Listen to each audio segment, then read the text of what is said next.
महाराष्ट्र में मराठी अस्मिता के नाम पर हिंदी भाषा के विरोध पर सियासी घमासान जारी है। अब इसको एग्जैक्टली हिंदी भाषा का विरोध तो नहीं कहेंगे, लेकिन जिस तरह के हालात बने हैं उससे ऐसा ही लगता है कि हिंदी से इतना परहेज क्यों, मराठी का पूरा सम्मान है।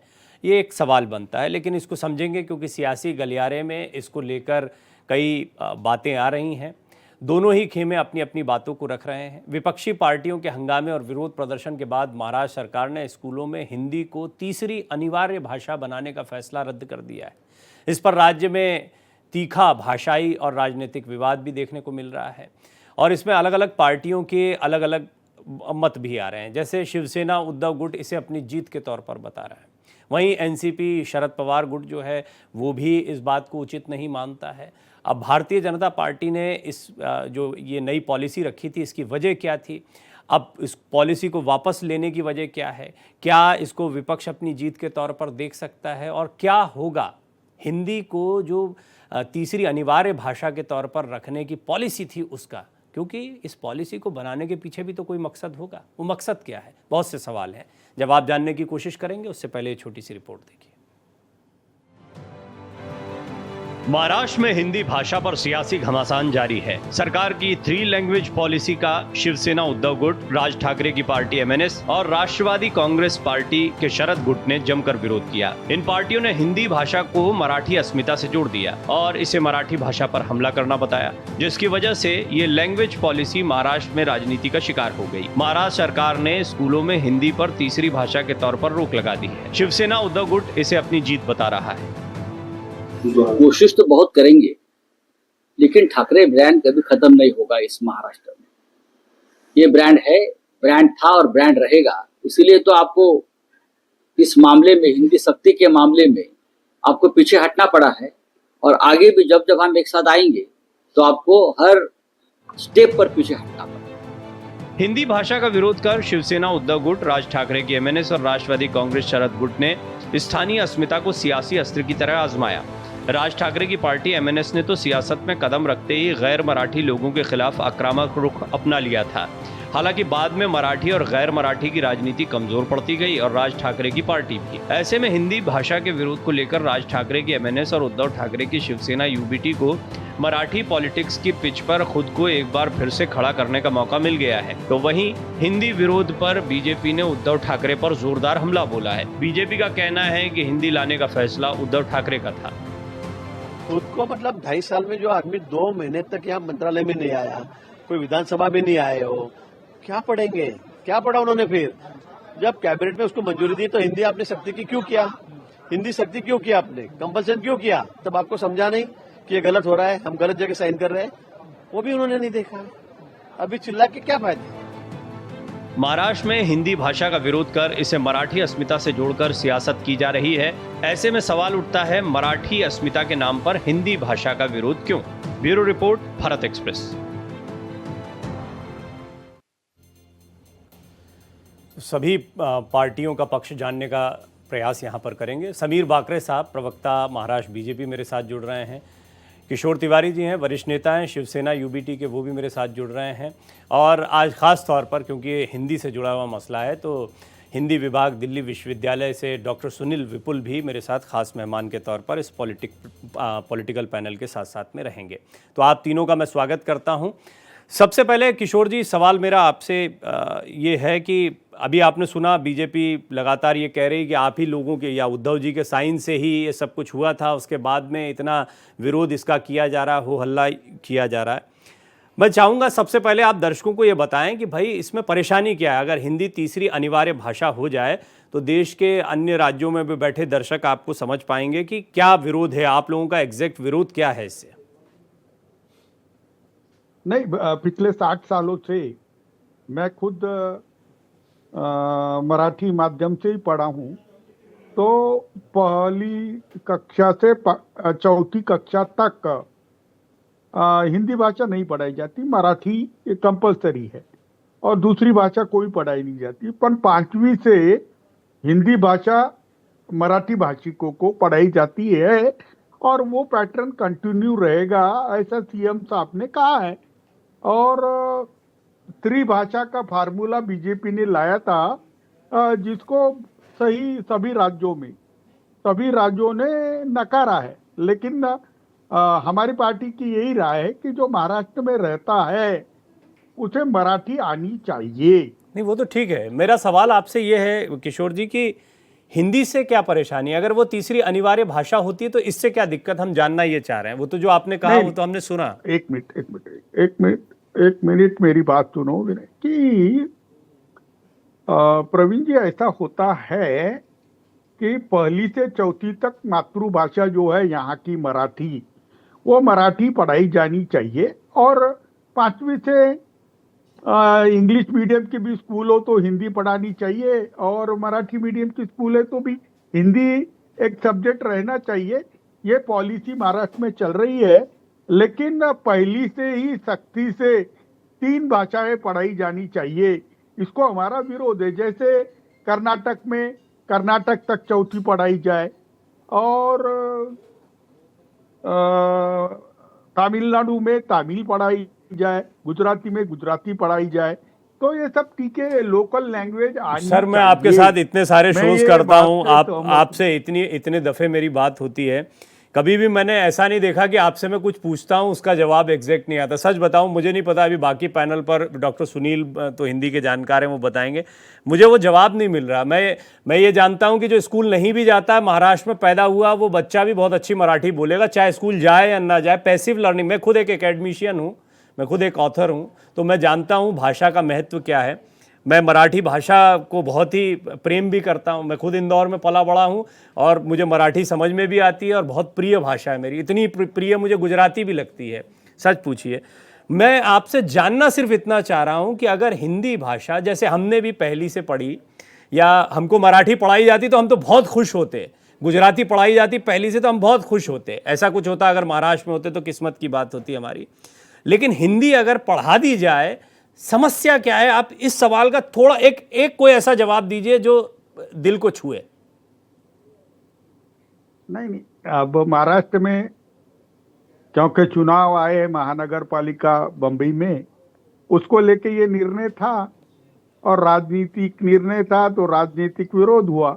लेकिन मैं एक बात बता रहा हूँ कि हिंदी भाषिक लोग है, या यहाँ पर दूसरे साउथ से या नॉर्थ के कई प्रांतों से लोग आते हैं, उन्हें रोजगार के लिए आते हैं। ये बम्बई में तो 70% के ऊपर नॉन मराठी लोग हैं, लेकिन मराठी भाषा बोलते नहीं, और ये विवाद का विषय होता है। उन्हें भी मराठी भाषा समझ मुझे आपका ये जवाब पसंद आया। मुझे आपका ये जवाब पसंद आया किशोर जी। अब मैं बाकी लोगों को शामिल करता हूं। हिंदी का विरोध हम नहीं, मुझे आपका जवाब पसंद आया, मुझे आपका जवाब पसंद आया, लॉजिकल लगा, आपने अच्छी बात बोली, मुझे लॉजिकल लगा। अब मैं इससे आगे पैनल पर बढ़ता हूं। ये बात सही है समीर बाकरे जी, मुझे पूरी बातचीत में एक बात सही लगी कि एक राजनीतिक फैसला था। हिंदी का महत्व है, हिंदी का महत्व है तो इस पर पुरजोर से लड़ जाइए ना, आज लड़ जाइए ना, मत आइए ना, इनके दबाव में क्यों आते हैं उद्धव ठाकरे के या किसी के, राज ठाकरे के। लड़ जाइए, होना चाहिए, हिंदी तो होना चाहिए। हिंदी की लड़ाई तो आपकी लड़ाई होनी चाहिए, क्यों पीछे हट रहे हैं? देखिए प्रवीण जी, पहले तो मैं आपको स्पष्ट करना चाहता हूं कि ये कोई राजनीतिक मुद्दा नहीं था। ये राष्ट्रीय शिक्षा नीति के तहत जो त्रिभाषी सूत्र पूरे देश में सभी राज्यों ने अपनाया है, उस वक्त के चीफ मिनिस्टर उद्धव ठाकरे साहब ने भी डॉक्टर माशेलकर कमेटी बना के 1ली से 12वीं तक हिंदी अनिवार्य की थी। देवेंद्र जी के नेतृत्व में जो सरकार बनी थी, उन्होंने मराठी अनिवार्य रखी है, और हिंदी कोई अनिवार्य नहीं थी। ऐसे 22 भाषा आप सीख सकते थे। मुझे तो सबसे आश्चर्य लगता है कि जो लोग भारतीय भाषाओं का विरोध करते हैं, वो अंग्रेजी के बारे में एक शब्द नहीं बोलते। तो इनको अंग्रेजी मंजूर है, लेकिन हिंदी या कोई बाकी भाषा जो है वो इसके लिए उनको दिक्कत है। अब मेरा ये कहना कि आज देवेंद्र जी ने फिर से स्पष्ट कर दिया है कि हम लोग लोकतंत्र में हम लोगों की, अगर कुछ लोगों ने संदेह इस पे खड़ा किया है तो इसलिए हमने समिति स्थापन की है। समिति बताएगी कि ये किस तरीके से लागू करना चाहिए। मुझे समीर भाई आप अपना स्टैंड भी बताएं मुझे, आप मुझे बताएं हिंदी होनी चाहिए नहीं होनी चाहिए, बीजेपी का स्टैंड क्या है? महाराष्ट्र के स्कूलों में हिंदी पढ़ाई जानी चाहिए नहीं पढ़ाई जानी चाहिए? देखिए, हमारा भाजपा का स्टैंड क्लियर है, मराठी अनिवार्य है। बाकी अगर जो बच्चा चाहे वो कोई भी भाषा पढ़ सकता है। हिंदी क्योंकि काफी जगह मतलब देश में बोली जाती है, तो बहुत से लोग हिंदी को मतलब अपना चूज करेंगे। ठीक। तो ऐसा है कि भारतीय जनता पार्टी का त्रिभाषी के बारे में ये, क्योंकि देखिए प्रवीण जी, जिन जिन लोगों ने एक से ज्यादा भाषा सीखी है, दो से ज्यादा भाषा सीखी है, उन्होंने अपने लाइफ में और करियर में अच्छी अच्छा, ग्रोथ की है। अच्छा तो ये किया। कोई रॉकेट साइंस नहीं है। वेरी ट्रू, मैं आपकी बात से एग्री हूँ। थोड़ा और बात, ऐसा क्योंकि लगता है देखिए कि जो पॉलिटिकली हम घंटों बात कर सकते हैं, मेरे दिल के बड़ा करीब है ये विषय। किशोर जी, मुझे थोड़ा सा ये भाषाई तौर पर भी आप बताएं, क्योंकि हम जानते हैं महाराष्ट्र में बहुत सारे लोग बाहर से आए और उन्होंने अच्छी मराठी बोलनी सीखी, ऐसे भी कई उदाहरण हैं। आपका ये भी कहना ठीक है कि बहुत सारे लोग रोजगार के लिए आते हैं और मराठी नहीं बोल पाते हैं, तो वो विवाद की स्थितियां बनती हैं। लेकिन ये आपने खुद कहा, बड़ी अच्छी बात लगी मुझे, कि राजनीतिक रूप से इसका फायदा लेने के लिए मुद्दा उठाया गया तो इसका राजनीतिक विरोध हुआ है। क्या ये आपकी तरफ से एक राजनीतिक विरोध होता है? वो बाला साहब ठाकरे जो एक समय हिंदू हित की बात, हिंदू स्वाभिमान की बात करते थे, और इसी हिंदू से ही ये हिंदी बनी। हिंदी अलग अलग नहीं है, तो हिंदी से इतना परहेज क्यों? नहीं, देखो, मराठी माणूस और मुंबई का एक संबंध है, और मराठी माणूस की बात शिवसेना और राज ठाकरे करते हैं, ये बात उनको रखनी थी, पर सरकार ने वो चांस भी निकाल लिया, क्योंकि सरकार ने अपनी जो निर्णय था वही वापस ले लिया। लेकिन एक बात मैं बताता हूं कि महाराष्ट्र का जब निर्माण हुआ तो इसमें विदर्भ, ये हिंदी भाषी प्रांत जोड़ दिया गया, और निजाम का जो उर्दू भाषी पोर्शन था वो भी जोड़ दिया गया। गुजरात, ग्रेटर गुजरात का जो उत्तर महाराष्ट्र वो भी जोड़ा गया। विषय कैसा है कि हिंदी भाषा का तकलीफ केवल पश्चिम महाराष्ट्र में होती है, लेकिन मैं भी चाहता हूं कि चौथी तक मात्र यहाँ की जो भाषा है मराठी वो रहनी चाहिए। उसके बाद हिंदी ऑप्शनल नहीं होनी चाहिए, हिंदी पढ़ाने के लिए सख्ती होनी चाहिए, और अंग्रेजी को ऑप्शनल कर दो। दूसरा, प्राइवेट स्कूलों पर नियंत्रण करो, इंग्लिश मीडियम के स्कूलों पे तो बहुत नियंत्रण करो, ये समय की मांग है। हालांकि ये लेकिन इतना मैं बड़ा इसे इशू ज्यादा है ना, राजनीति से नहीं जोड़ूंगा। जिसको एकेडमिक्स में बड़ा ज्यादा डिस्कस राजनीति किया जाता, ये बड़ा विषय है। हम थोड़ा सा राजनीति पे फोकस करेंगे क्योंकि समय की सीमा रहेगी। और समीर जी, ये एक थोड़ा सा पॉइंट पर बताएं, इसको जीत बता रहा है विपक्ष अपनी, और आप लोगों ने पैर पीछे खींच लिए, यानी उनका विरोध काम कर गया, इस तरीके से इसको प्रोजेक्ट किया जा रहा है। कोई हार जीत का सवाल है, ये बच्चों के भविष्य का सवाल है। अगर कोई लोग इस पे संदेह करते हैं तो एक कमेटी बना के पूरा डिटेल में इसको वापस वेरीफाई करके फिर जो भी कमेटी के सजेशंस रहेंगे वो लागू करने में, या अगर कमेटी ने कोई दूसरा सजेशन दिया तो कैबिनेट में जाएगा और फिर इसके ऊपर सरकार वापस विस्तृत अपना पक्ष रखेगी। लेकिन मुझे एक कहना है प्रवीण जी, आज देवेंद्र फडणवीस जी जैसे व्यक्ति है, मराठी भाषा को अभिजात भाषा का दर्जा दिलाने में उनका बहुत बड़ा रोल रहा है। माननीय प्रधानमंत्री नरेंद्र मोदी जी ने मराठी को इतने सालों की डिमांड के बाद अभिजात भाषा का दर्जा दिया है। देवेंद्र जी इंजीनियरिंग हो या मेडिकल हो, इसकी पढ़ाई मराठी में कराना चाहते हैं। इसके साथ मराठी विद्यापीठ भी किया जा रहा है। तो मुझे ऐसा कहना है कि ये जो आज उद्धव ठाकरे साहब या राज ठाकरे साहब एक मराठी की मुद्दा लेके चले थे, मुझे ऐसा लगता है ये इमोशनल मुद्दा बनाने की इनकी साजिश या कोशिश मैं कहूंगा, और इसमें बच्चों के भविष्य के साथ खिलवाड़ करने का भी उनको कुछ ये नहीं लगा। हमारा कहना ऐसा है कि आप पहली से चौथी जो है वो उद्धव ठाकरे साहब ने हिंदी अनिवार्य की थी, तो आज अगर आपने कोई चीज पहले सरकार में रहते वक्त की है और आज आप उसी अपने फैसले से पलट रहे हैं। हाँ, और ये कितने पॉइंट तो हमने विरोधाभास रखा, से मैंने देखिए। किशोर जी से सवाल भी किया इस पे, ये पॉइंट तो हमने रखा भी इसको। लेकिन आपने जो साजिश और कोशिश दो शब्द इस्तेमाल किए बड़े महत्व के हैं, क्योंकि अगर ये कारगर हो जाते हैं तो बड़ा बदलाव आ जाता है, और यही वजह है कि इस मुद्दे को कोई छेड़ना नहीं चाहता। डॉक्टर सुनील, मैं सवाल पहले ही पूछ चुका हूं, अब समय बर्बाद नहीं करूंगा। मुझे लगता है कि आपने एक प्रश्न किया और तमाम लोगों की बातें जो मैं सुन रहा था उसके बरक्स में ये कहना चाहूंगा कि निश्चित तौर पर भारतीय जनता पार्टी के प्रवक्ता भी इस तरफ इशारा कर रहे थे कि ये हिंदी का विरोध राजनीतिक और राजनीति से प्रेरित है। और रही बात, अगर आप इसको सैद्धांतिक रूप में समझना चाहेंगे तो किसी मराठी भाषा का विरोध नहीं होता है। हिंदी को अनिवार्य करने से किसी भाषा को न सीखने का सवाल नहीं आता है। उन्होंने कहा कि मुंबई में हैं आप, महाराष्ट्र में हैं, तो आपको मराठी सीखना चाहिए।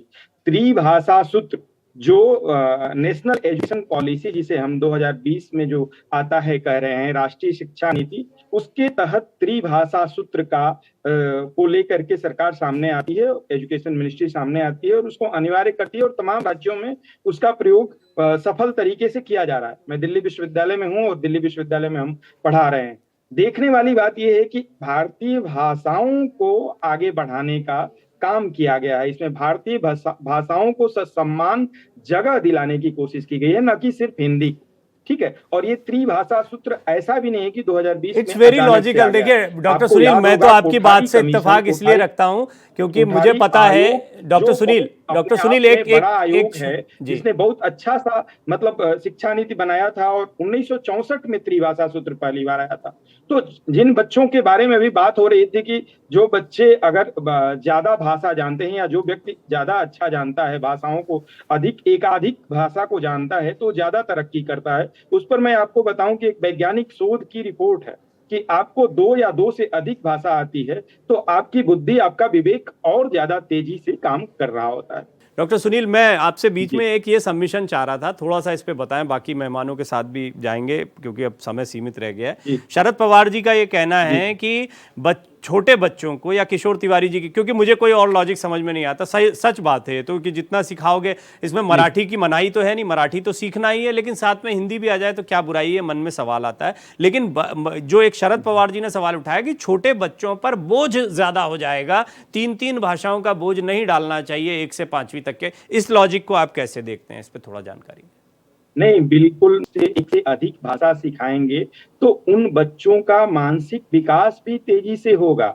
ये कहीं कोई भार देने वाली बात नहीं है। आप लैंग्वेज सिखा रहे होते हैं, भाषाओं के बीच में विरोध केवल और केवल राजनीति से प्रेरित होकर के किया जा रहा है।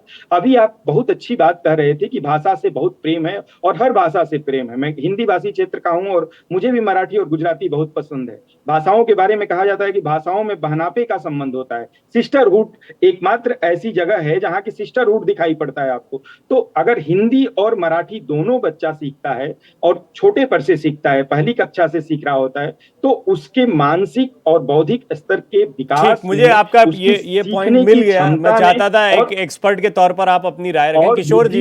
किशोर जी, ये तो बात साफ है कि इसमें ना तो बोझ पड़ रहा है, ना मराठी का महत्व कम हो रहा है, ना मराठी सीखना बंद हो रहा है, हिंदी का इंक्लूजन हो रहा है। साइकोलॉजी भी ये मानती है कि बच्चों को अगर लैंग्वेज लर्निंग में डालते हैं तो वो बोझ नहीं है, बल्कि उनका एक तरीके से विकास है, उनका बौद्धिक विकास, मानसिक विकास होगा। क्यों रोकना चाहते हैं आप इसको? एक अच्छा काम है, ठीक है, राजनीति अपनी जगह, इन्होंने राजनीतिक प्रयास किया जो भी, पर लेकिन आप रोक के एक बड़ी संभावना को रोक रहे हैं। देखिए, भारत में अभिजात भाषाओं के अंदर जो भाषाएं हैं, तो तमिल ले लो, मलयालम ले लो, कर्नाटकी ले लो, उड़ीसा में ले लो, बंगाल में ले लो, तो प्राइमरी एजुकेशन है वो वहाँ पर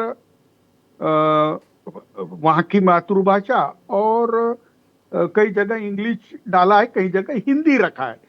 तो प्री प्राइमरी और प्राइमरी लेवल पर तीसरी भाषा की सख्ती नहीं थी। अब ये नए गवर्नमेंट ने जब से त्रिभाषा का सूत्र लाया तो मुझे लगता है 16 राज्यों ने इसका विरोध किया है। किशोर जी छोड़ दीजिए ना राजनीति, आपने खुद कहा राजनीति, ये तो राजनीति। मैं ये कह रहा हूँ लॉजिकली, अभी हमने एक्सपर्ट को सुना, मैं खुद साइकोलॉजी का स्टूडेंट रहा हूं, मैं जानता हूं कितना इंपॉर्टेंट है ये इशू। मैं चाहता हूं कि राजनीति की भेंट एक बड़ा महत्वपूर्ण जो ये पॉलिसी लाई गई, ये राजनेताओं ने नहीं बनाई होगी। हाँ, इस पर राजनीति हो रही है दक्षिण भारतीय राज्यों में या हिंदी भाषा पर जहां जहां राजनीति हो सकती है वहां पर हो रही है, लेकिन इससे बच्चों का बड़ा नुकसान। मैं आपसे जानना ये चाह रहा हूं, ना तो क्षेत्रीय भाषाओं में कोई कमी आ रही है, ना तो मराठी में पढ़ाई बंद करने की बात हुई, ये सारी बातें आप जानते हैं कि ऐसा कुछ भी नहीं है। हिंदी भाषा का एक इंक्लूजन हुआ है जो कहीं से भी बच्चों पर बोझ नहीं बल्कि फायदा देने वाला है। मैं ये पॉइंट चाह रहा हूं कि आप एड्रेस करें थोड़ा सा। नहीं, 1964 से जो चल रहा है वो आगे कंटिन्यू रखा जाए, ऐसा कई राज्यों की बात है। अब ये लार्जर डिस्कशन के लिए फिर से सेंटर ने लेना चाहिए और करना चाहिए। देखिए 64 पे से तो बहुत कुछ चला आ रहा है। एक राजा राम मोहन राय, डॉक्टर राजा राम मोहन राय के समय पर कुछ चलता था। अब हम कहें कि वो जो चला आ रहा वही चलता रहे, उसमें कोई सुधार ना हो तो फिर सुधार कैसे होगा, कहाँ विकसित होंगे? विकासशील ही रहेंगे फिर अगर ऐसा चलता रहा तो। मुझे आपकी बातें और आपकी बाधा भी समझ में आ रही, क्योंकि आप खुद एक ज्ञानी आदमी हैं, पढ़े लिखे आदमी हैं, आप भी इस बात को समझ रहे हैं, लेकिन आप राजनेता भी हैं तो आपकी मजबूरियां हैं। लेकिन समीर बाकरे साहब, ये मजबूरी सिर्फ किशोर तिवारी जी की नहीं, आपकी भी है। हम ये भी देखते हैं कि अगर ये बात इतनी महत्वपूर्ण है, एक पॉलिसी आई है, तो इसके लिए बीजेपी को स्टैंड लेना चाहिए। आपको घबराहट होती है कि मराठी भाषी कहीं छूट के ना भाग जाए? नहीं, देखिए हमारा स्टैंड क्लियर है। हम लोगों ने राष्ट्रीय शिक्षा नीति के तहत ये त्रिभाषी सूत्र लिया है, और उसके साथ महाराष्ट्र में जो आज समिति बनी है, देवेंद्र जी ने अनाउंस किया, वो पूरा इसके ऊपर अध्ययन करेगी और उसका रिपोर्ट सरकार को देगी। देखिए कैसा है। और मैं वापस ये कहना चाहता हूँ, एक साइंटिफिक सर्वे लोगों ने, एक्सपर्ट्स ने किया है कि जब बच्चा छोटा रहता है तो उसका ग्रास्पिंग सबसे ज्यादा रहता है। और आज ये पहली से तीसरी के बीच में कोई भाषा, तीसरी भाषा कोई उनको लिखना पढ़ने वाली बात नहीं थी, ये बोली उसको बताने वाले थे। तीसरी के बाद उसके गुण या वो करने वाले थे। तो कैसा है, बहुत तरीके से भ्रम फैलाए जाते थे, फैलाने की कोशिश की जा रही है विपक्षी पार्टियों द्वारा। तो देवेंद्र जी के नेतृत्व में सरकार ने डिसाइड किया कि चलो एक बार और एक एक्सपर्ट कमेटी का इसके ऊपर अध्ययन करे और सरकार के सामने अपनी रिपोर्ट पेश करे। मैं तो ये मानता हूं कि भारतीय भाषा, चाहे वो हिंदी हो, चाहे बाकी तमिल या बाकी कोई भी भाषा हो, इसके ज्यादा से ज्यादा अध्ययन होना चाहिए। मैं खुद एक मराठी हूं, लेकिन मैं समीर जी आपकी बात समझ गया। मैं ओवरऑल, क्योंकि हम एक्सीड कर गए वैसे भी समय को। एक छोटा सा जी जल्दी क्विक। मुझे सबसे बड़ी आश्चर्य की बात लगती है कि कोई भी विपक्षी पार्टी अंग्रेजी का विरोध नहीं करती, ये सिर्फ भारतीय भाषाओं का विरोध करती है। तो ये क्या अंग्रेज जाने के बाद भी ठीक है, देखिए लंबा हो जाएगा डिस्कशन, इस पर बात करेंगे, इस पर बात करेंगे बाद में। किशोर जी, मैं जानता हूं आप भी कुछ कहना चाहेंगे, लेकिन ओवरऑल लब्बो लुबाब अगर मैं इसका जीस्ट रखूं पूरी चर्चा का, तो वो साफ है कि पूरा पैनल मानता है कि यहां पर हिंदी का विरोध नहीं है, यहां पर एक राजनीति साफ साफ दिखाई दे रही है। डॉक्टर सुनील ने उसको बहुत स्पष्ट तौर से आपके सामने भी रख दिया। प्रवक्ताओं को आपने सुना होगा तो भी इस बात का भान मिला होगा। समीर जी आपका धन्यवाद, किशोर जी आपका धन्यवाद, डॉक्टर सुनील आपका भी बहुत बहुत धन्यवाद चर्चा में जुड़ने के लिए। भारत का सवाल में इतना ही।